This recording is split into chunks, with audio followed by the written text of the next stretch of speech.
la de sa télévision na nord na sud na est na ouest ya République démocratique du Congo bande ko na bisa diaspora na pisi nombote pour la fidélité na bino na chaîne na bino la chaîne du peuple na musala kitoko to sala la rabino à chaque fois tous ces comportements be to pe to prestara malamu te par rapport à tenir na biso bo sala rabiso ba remarquer ba suggestion na bino bo bengaka bo solara na biso tout ça et ça la rabiso bien makasi mais na numéro ya lelo plutôt na tranche na bino ya tole na bandeko na si bo comprendre que bo constater que na simbi Ramon o ezala kasine soit ya fête soit ya mawa lelo tozali kolela nani moko ya ba ndeko na biso ba patriote congolais o azaki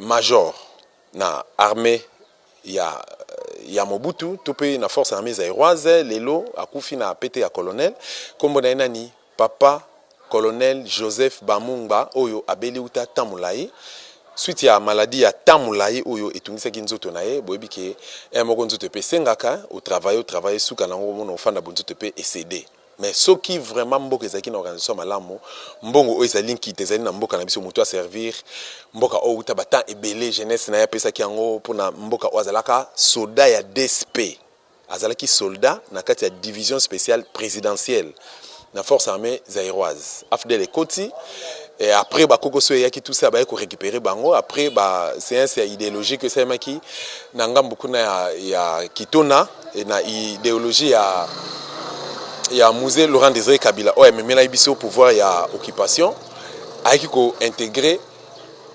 FARDC topé FAC et le commis FARDC a travaillé à un moment donné ko ça la crise nzoto sedaki lelo atiki mokilianse tolo banini nzambe apesaki nzambe pe azui.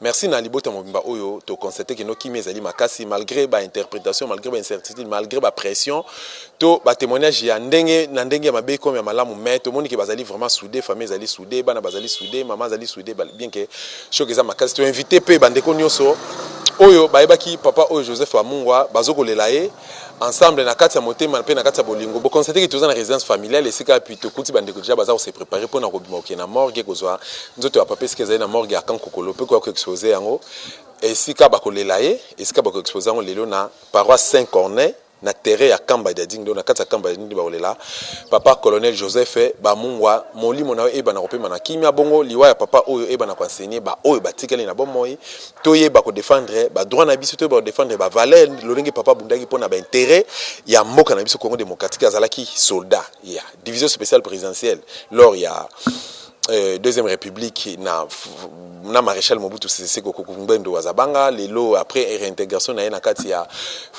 FARDC a évolué qui a ego peta colonel na mawa mais finalement a ego servi na le côté papa atiki biso akei to lela ensemble na bandeko na tranche oyo bongo to landa suite ya programme na biso ensemble na libota mbaboto kutana poto la bino likamu moko a plus.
Présentez. Armée. Musique. Chant.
c'est comme ça.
largement en retard par rapport au programme Tosali.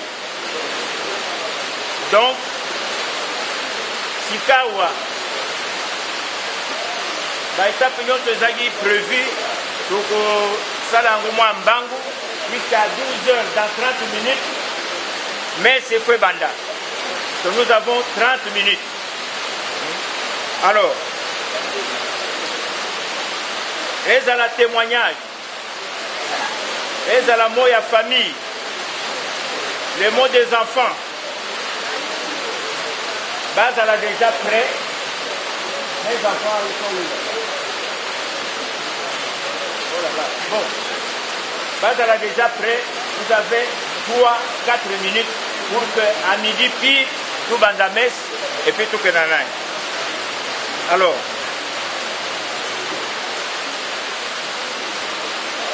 maintenant là, nous commençons avec le dépôt des gerbes et des fleurs. Comment il s'appelle?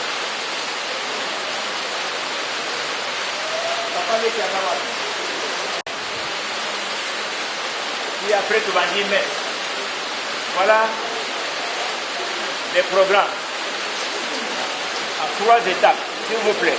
Nous en attendons tout le monde. Alors, on va devoir commencer.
kasi pona motema na ye tobandaki komona ye ndete azali mama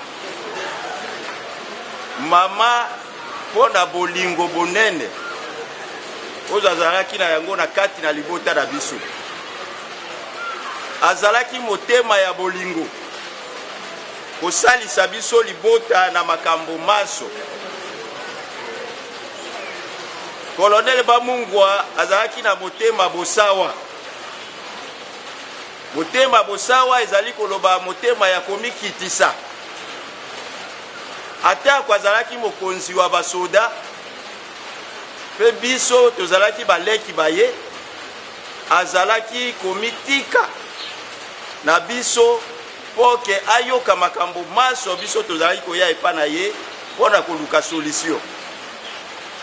Amikitisaki alakisaki te azali mokonzi pe azalaki na lolendo te. Ngonga nyonso oyo yokokutana na ye akotia matoi malamu penza kwa ye baposa na yo eloko dini olingi kozwa epa na ye to ye koyoka to kosenga epa ya ye. Azalaki moto wa bosembo epa na biso na libota. Okay. O makambo maso malibota azalaki kosangisa biso bandeko. Pe atiaki kimia na kati na biso bota.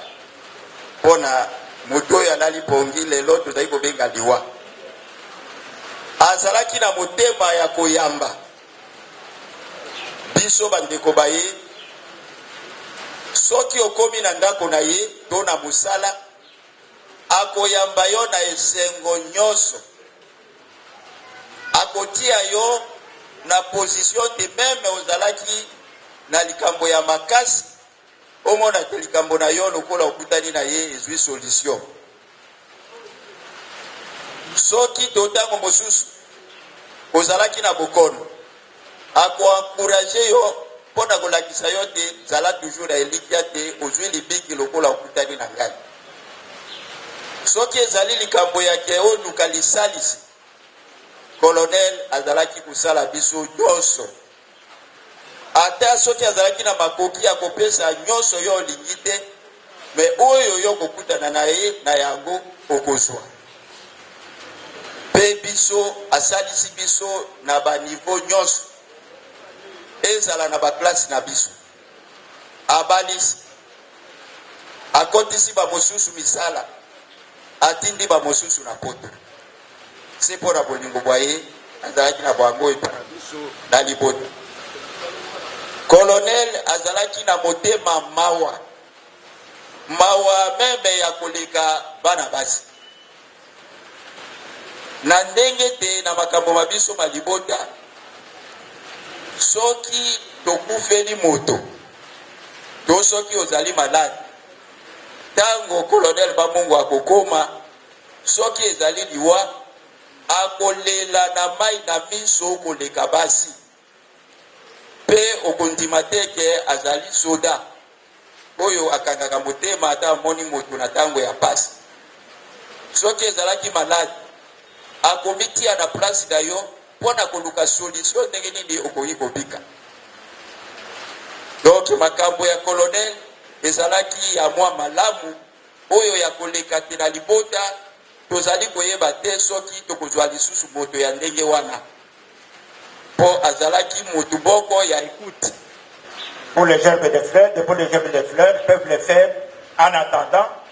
Le protocole invite tous ceux qui ont amené le gerbe de fleurs. Je vais procéder par... Je commencerai avec le nom de l'église. C'est Pépé Moulende. Passez de poser votre gerbe de fleurs, s'il vous plaît.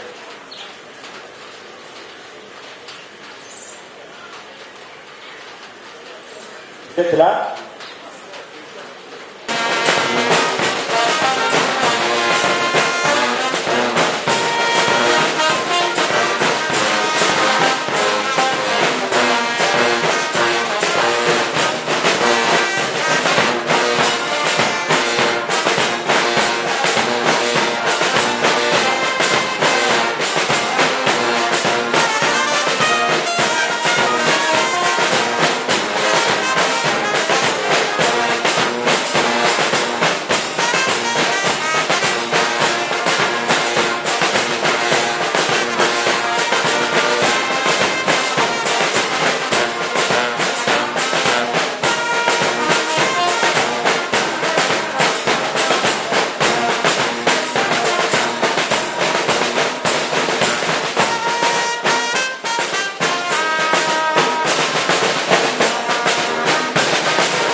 membres des familles du défunt colonel Bamungwa Mongba Joseph Yadjef, avons le regret et vive amertume de constater ce jour la disparition inopinée de notre grand-père, père, frère, oncle, neveu, le colonel Bamungwa Mongba Joseph, sur cette terre des hommes. Nous remercions l'Éternel Dieu Tout-Puissant qui a permis cette circonstance selon son destin. Et nous remercions aussi sincèrement tous ceux qui ont participé de près ou de loin, d'une manière ou d'une autre, à ces obsèques et à toute la durée de sa maladie. Que l'Éternel Dieu lui rende à chacun et à chacune une bénédiction selon sa justice. Dieu a donné, Dieu a repris, que son âme repose en paix. Amen.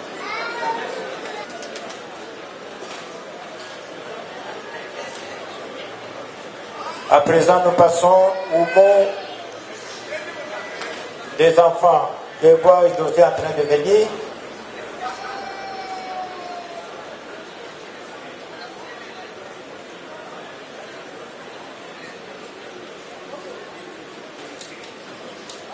Les petits mots des enfants.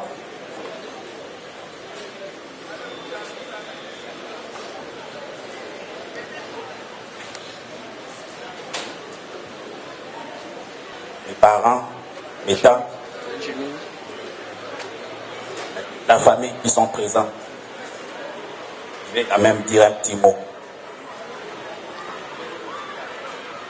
Colonel Bamungwa Joseph, remercions l'Éternel, Dieu Tout-Puissant, qui par sa grâce nous a donné un Père. Ce Père qui nous a élevés dans des circonstances difficiles comme tout autre parent. Mais ce qu'il a fait dans nous, l'humanité.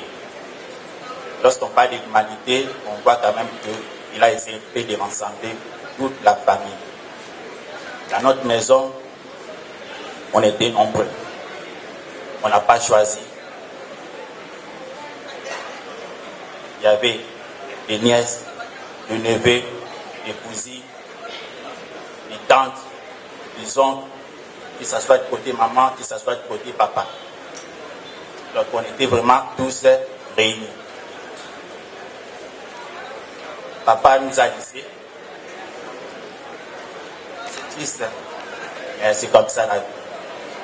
Moi j'ai eu l'occasion de le voir il y a 3 semaines, 4 semaines. J'étais ici le 14 septembre. J'ai essayé de parler avec lui. Ce qu'il nous a demandé, c'est juste qu'on soit unis.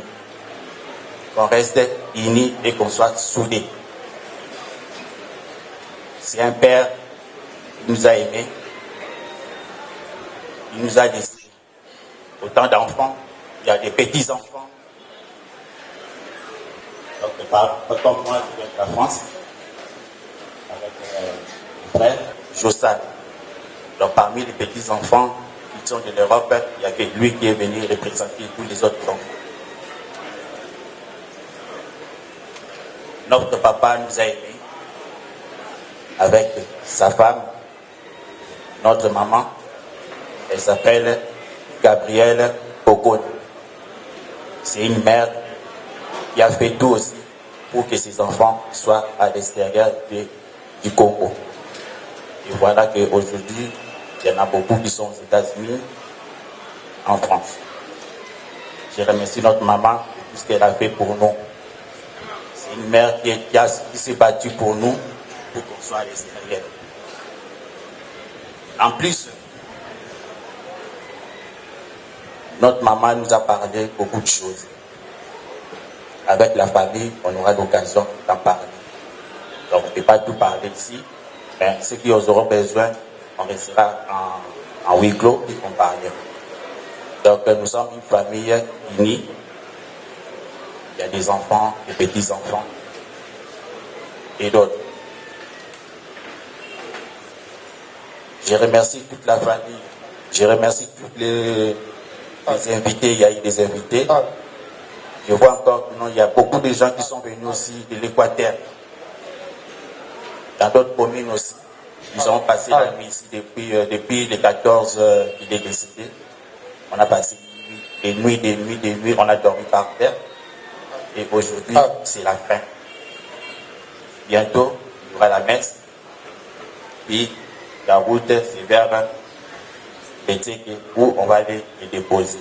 Et le reste du programme, le colonel État va nous donner son programme. Merci. Aujourd'hui, c'est ma première fois à Kinshasa et je suis très, très agréablement surpris de voir autant de monde. Autant de monde. Ma famille, je pensais qu'elle se limitait à certaines personnes que je connaissais. Depuis que je suis arrivé, ça fait 2 jours, je vois c'est une très, très, très grande famille. Donc, qui dit grande famille, dit grande responsabilité. Papi l'a assumé, papa l'a assumé. Moi, je l'assumerai, il n'y a aucun souci. En tant que tel, j'ai suivi les pas de papi. J'ai suivi les pas de papi dans la voie militaire. Donc, je suis militaire en France. C'est un grand honneur d'avoir suivi ses pas. Si je peux être la moitié d'un homme qu'il est, je serai un très grand homme.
Yeah.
biso bango karoma oyo eteni ya zomi na mine molongo mwasango kino mwami na bokedi tolanda ndokomota wepo ya mokonzi ata tozali na bomoi ata towei tozali bato bamoko bandeko liloba lya nzambe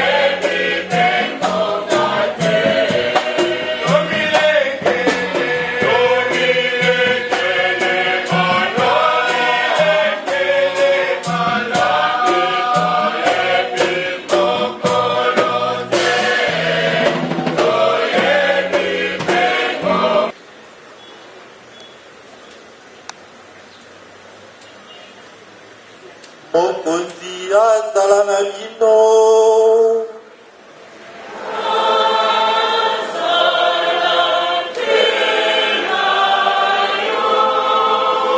sango elamu lokola santu Yohane akomi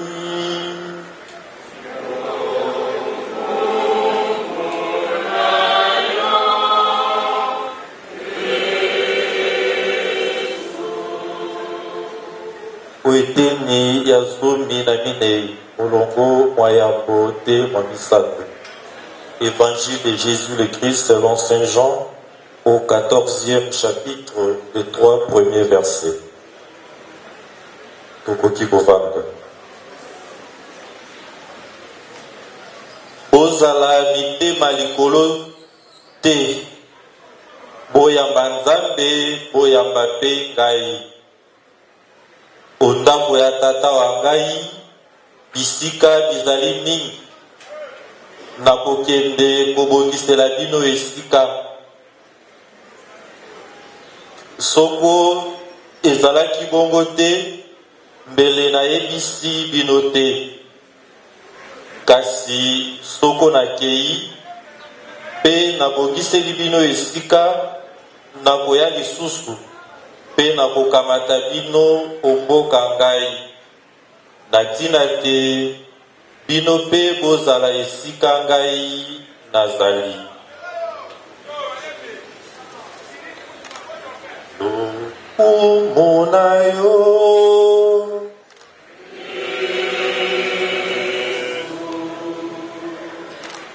mitungisamaka mingi yango wana asango elamu lelo toyoki boniboni mokonzi akoyebisa biso te tomitungisamaka te motema ma biso mobeba te ya solo tokoki te ete tomituna mituna liboso bwa liwa kombala mosusu ekokwela basusu baza mosika na biso mpe lokola eza nzela moto nyonso mpe ntango esusu ekokwela biso mei mosusu kati ya bokono lokola etali tata ya biso Joseph kati ya bokono malembe malembe tomoni ndenge aza koyoka pasi mbala mosusu mpe osia mitema toza komituna pasi oyo akokende yango te wapi bokono mosusu na moi na moi okoma biso te na liwa atako na moi toyebaki te ndele nzambe soko alingi akoye kozongisa ye ndele mpe soko nzambe alingaki te lokola eza ekomeli biso akobenda ye epai ya ye mbala mosusu mpe kokwa elenge mwasi to elenge mobali mpe tokotombokaka mpo yango tokosilikela mpe nzambe mpo na yango tomilobaka mpo na nini nzambe asali boye moto aza mpe na ebandeli ya bomoi bwa ye ata wana ezaka nini liwa tokande na litangeli ya yambo balobi na biso ya solo tokwi bomoi mpo ya biso moko te kasi tokwi bomoi mpo ya mokonzi mpe soko towei mpo ya mokonzi ata tozali na bomoi ata towei tozali bato bamokonzi wana na baye bandimelaka kristu baye bakondima te nzambe azali moko tokosambela misa maye mpo na nini mpona nalobaki na evangeli tokosambela misa mpo ya kobonza molimo bapapa joseph epa na mokonzi nzambe mpe tokotondo nzambe botondi nzambe misa ezali kotondo nzambe botondi tokotondo nzambe botondi mpo ya mabe malamu asalaki kati na biso mpo ya paroisse ya biso asali mabe malamu mingi mpo yango tosengeli topesa nzambe merci totondo ye botondi lokola aza moto lokola biso baso mbala zike mpe asalaki mabe mpo ya mabe wana mpe tokotondo nzambe botondi tokotondo nzambe botondi mpo na nini mpo tafungola mayele ma biso toyeba kosalela mabe mana te afungola miso ma biso ma molimo tozonga nsima ndenge toyebelaki ye nzambe ya malamu maye asalaki toluka boni kosalela mpe mango biso baye totikali awa onse tolobi bomoi tokozongisa epai ya nzambe nde koloba nini tolingi koloba te bomoi boye toza na bwango tokwi bwango bolibonza eza lokola baloba na lopoto kado nzambe api biso yango bolikabo moto moko taza mokolo na bomoi bwa ye nzambe ezali ya biso te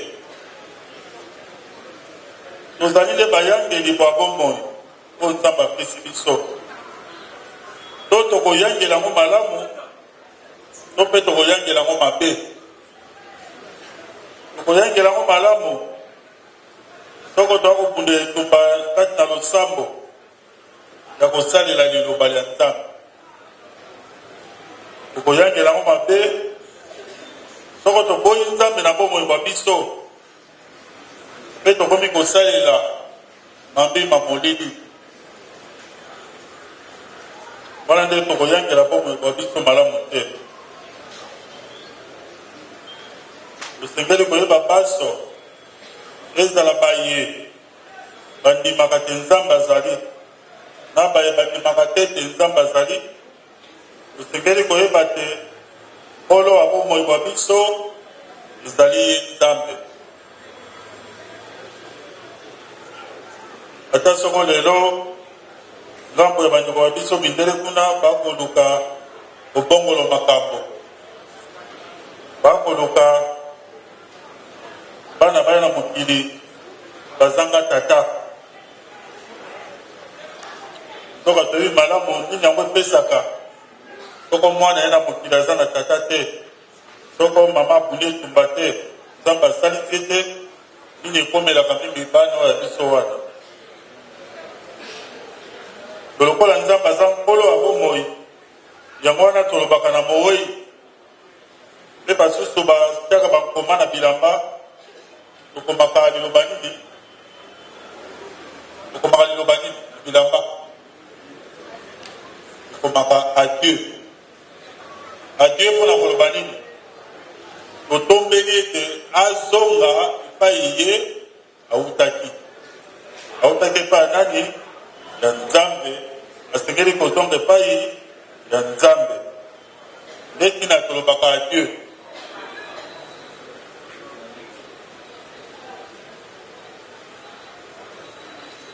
bongo tokoki komituna ndenge toyoki na sango elamu nalobi nake kobongisela bino esika nzambe esika nga na kozala bino mpe bozala na bakisi yo ndako ya tata wangai bisika bizali mingi motuna tokoki komituna ndako yango ya tata eza ndenge nini awa ata banganga mayele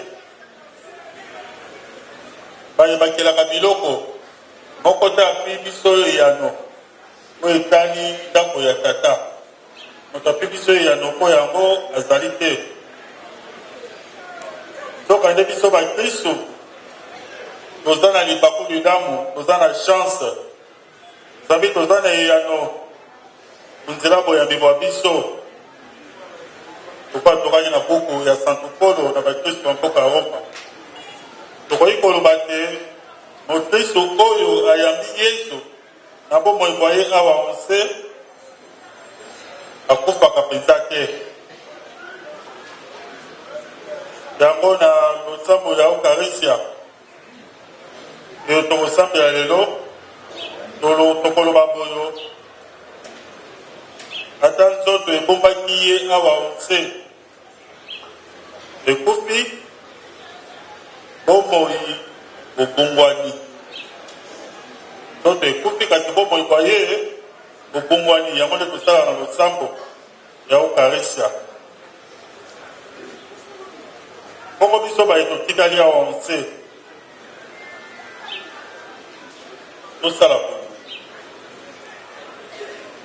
toza malamu yango wana totikali eza bongo te mpo toyebi te mokolo masuka lokola ye me alobi na buka Matthieu 25 mokolo masuka akokabola biso lokola mokengeli bibwele akokabolaka taba na meme na loboko ya mwasi akotia bantaba na loboko mobali akotia bameme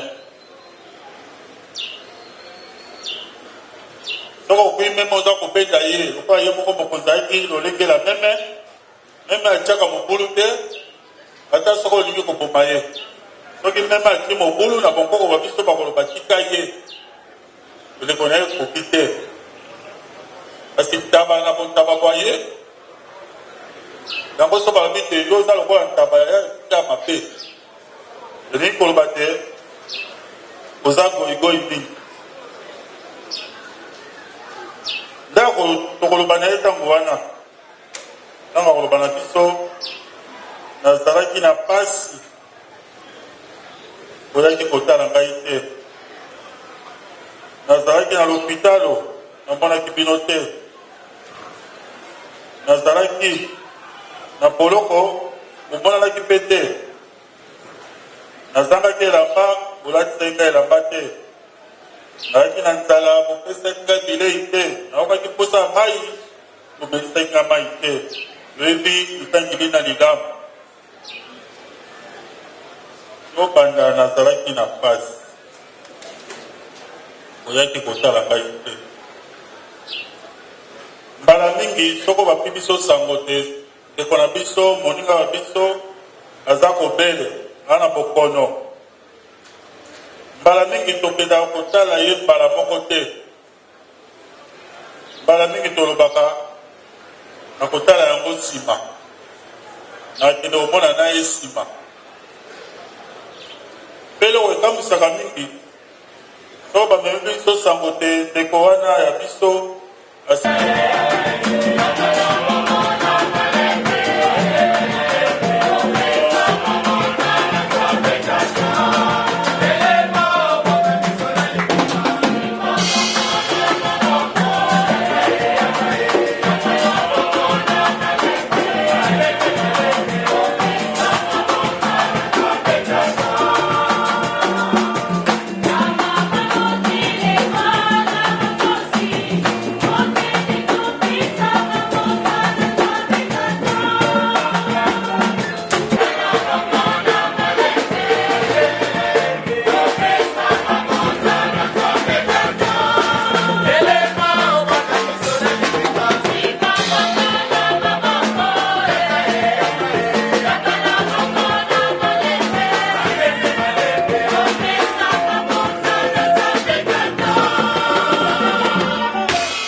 tosambela po te nzambe wa mokasi bonso andima libonza na biso basi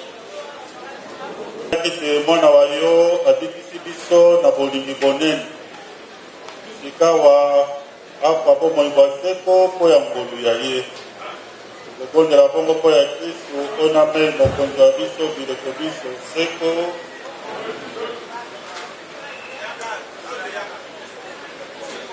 mokonzi azala na bino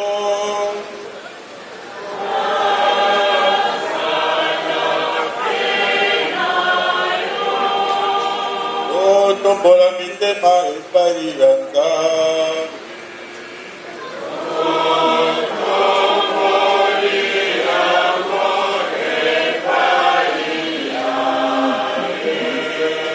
otondo mokonzi nzambe wa biso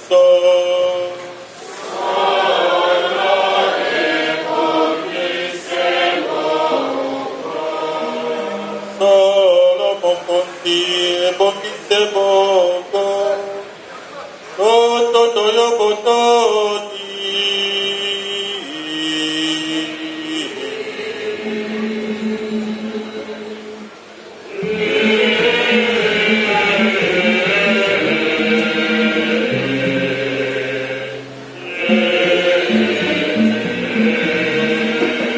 ikolo biso mpe bisika biso wana mosala mwa biso mpe libikili ya biso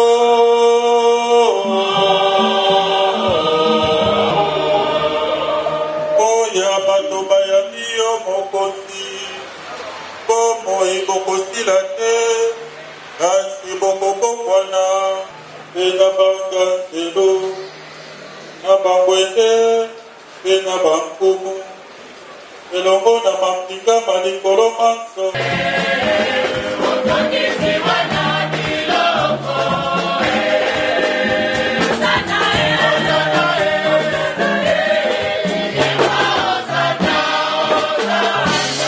tokokondela yo santisa mabonzama ye eli mosantu akitela bango makomela biso nzoto na makila na mokonzi wa biso yesu kristu makolo bakangaki ye amipesi mpe adimi koyoka mpasi bakamati limba batondi yo babukili yango bapesi bayekoli baye balobi kamatani bolia yango bino banso eye ezali ndoto ya ngai na kokaba yango mpo ya bino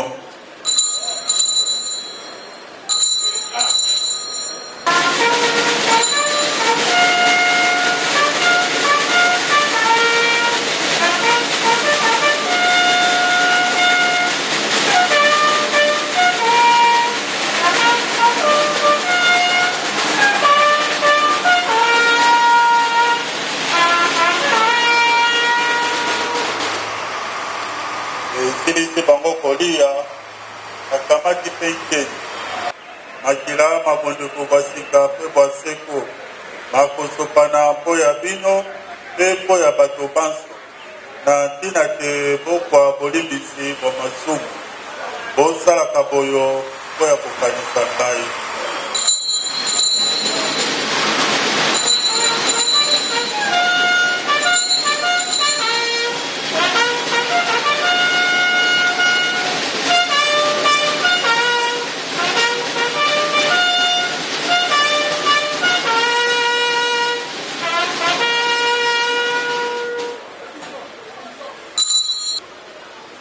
lokola mobikisi atindi mpe atei biso tokoki koloba boye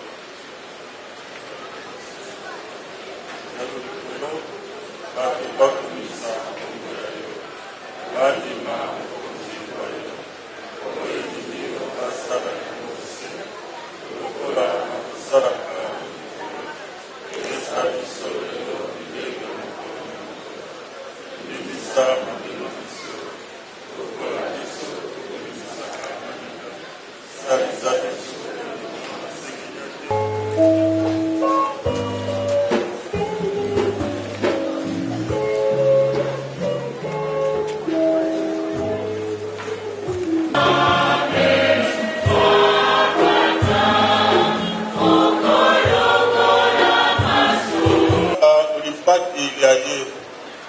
nzambe yesu kristu nalandi oyo akosepisa biso mokolo mansuka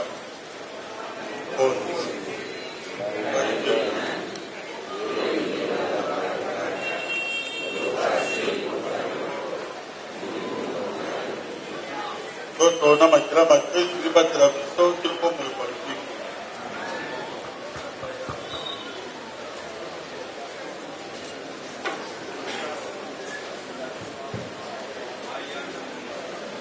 bandeko meza mokonzi ebongisami bayeba milengeli bapusana mpo ekokula nzoto ya kristu mpe tokosenga te obele bayeba kosangana na biso na eklesi ya katolike tosala yango na lilimia.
Maria Losako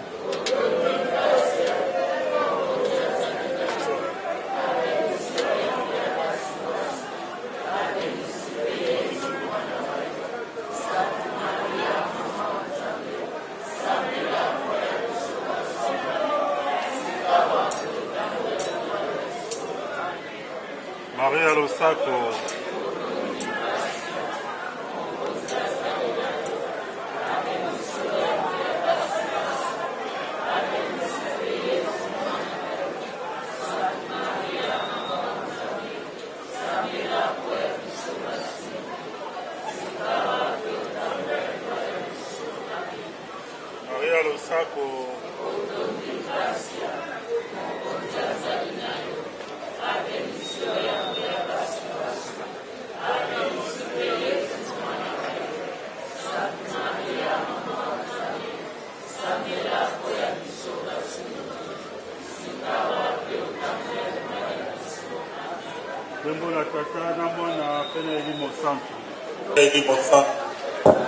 Mr. Masili apema na boboto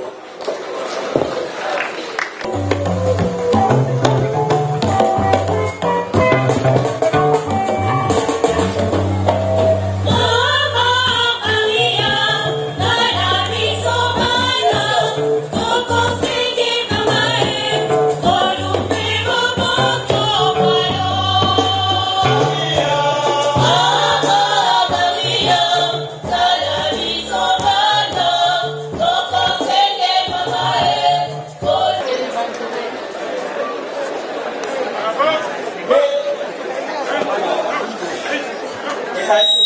Monsieur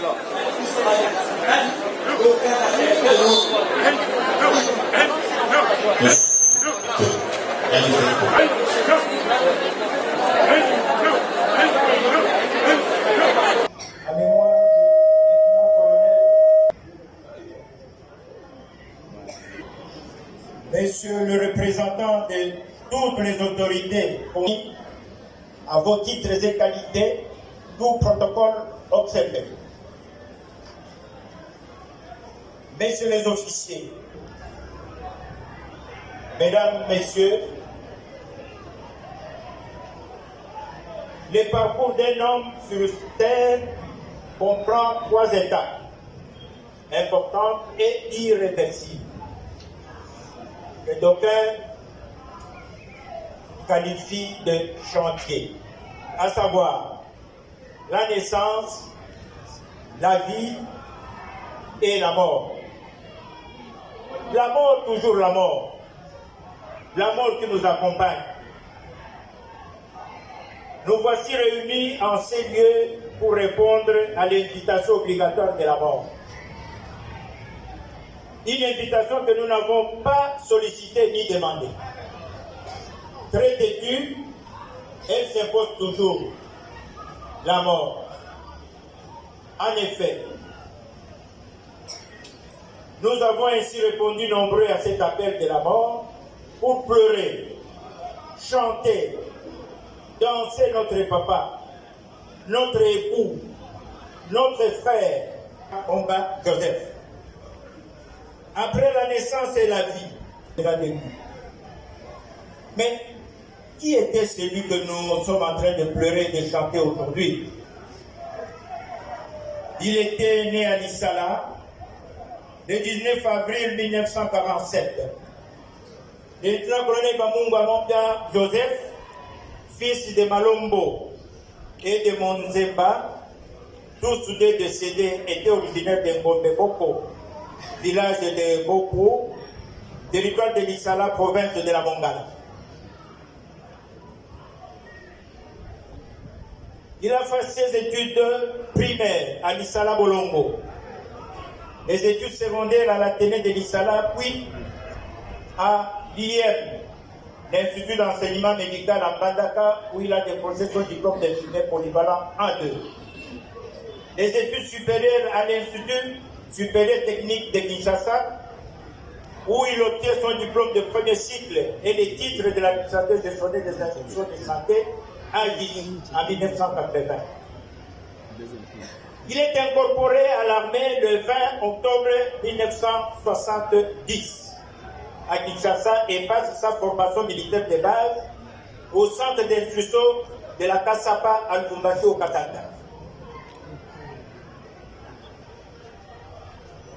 Dans son cursus militaire,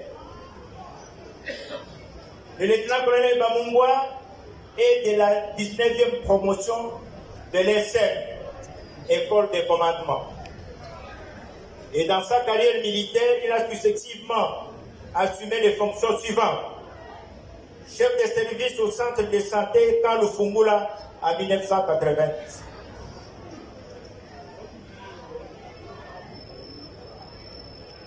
Je m'excuse, c'était en 1970. Secrétaire à l'état-major, direction service de santé à la gendarmerie nationale, en 1972, 72. Au centre médico-chirurgical Camp Tchachi, en 1980. À GIS, donc administrateur gestionnaire des institutions de santé, à l'hôpital militaire régional Kokolo, qui aujourd'hui est l'hôpital militaire central, mais c'était en 1978. Administrateur gestionnaire des hôpitaux au centre médical chirurgical de Badiadingi, aujourd'hui hôpital militaire des garnisons Kinshasa Ouest, camp Badiadingi, et c'était en 2000. Il devient ensuite chef de division en charge de services généraux à l'état-major de la Direction générale service de santé en 2008, jusqu'au moment où la DGSS est passée à l'échelon corps d'armée en 2010. En ce qui concerne les promotions en grade, il est nommé adjudant de première classe le 20 octobre 1970. Sous-lieutenant le 1er juillet 1979. Lieutenant le 1er juillet 1982. Capitaine le 1er juillet 1984. Major le 1er juillet 1992. Et lieutenant-colonel le 1er juillet 2011. Par ailleurs, la nation congolaise a reconnu dans Bamungwa le mérite d'un fils discipliné, loyal et dévoué au service de tous. C'est pourquoi, le 17 août 1985, il a été récompensé par l'ordonnance présidentielle de croyant la médaille de mérite honorifique, la croix militaire de deuxième classe pour ancienneté au service. Lieutenant-colonel Bamungwa a été un chef de famille modèle. Il a su éduquer ses enfants qui sont tous diplômés et responsables. Tous ces enfants se prennent en charge et font preuve d'être à leur tour au service de l'humanité, comme venait de dire son petit-fils. À ce sujet, il a 2 enfants aux États-Unis, Bamungwa Bokoni Guy et son épouse Maman Kati, Bokoni Lusuku Blaise, donc les 2 sont aux États-Unis. En France, nous avons Bamungwa Bokoni José et son fils Joksan, il est là le militaire. Bamungwa Lili, Bamungwa Jimmy et son épouse Maman Annie. Bamungwa Florence et par contre elle est en Angola. Au terme de 43 ans de service à la nation, le lieutenant-colonel Bamungwa Monka Joseph, marié à Maman Bokoni Benza Gabriel, il laisse une veuve, 7 orphelins et 17 petits-fils. L'Éternel a donné, l'Éternel a repris, que son nom soit loué. Je vous remercie. Merci, Kamarou.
Pendant qu'on est en train de prendre des dispositions pour la levée du corps, les amis Bamungwa, de rester en place et attendre le retour des PC que Fouti nouvelle cité.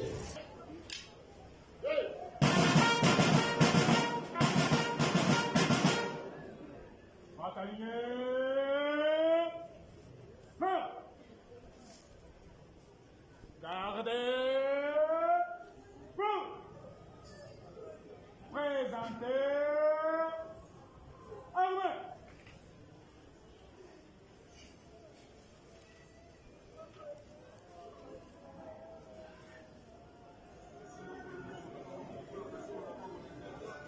Musique. Chant.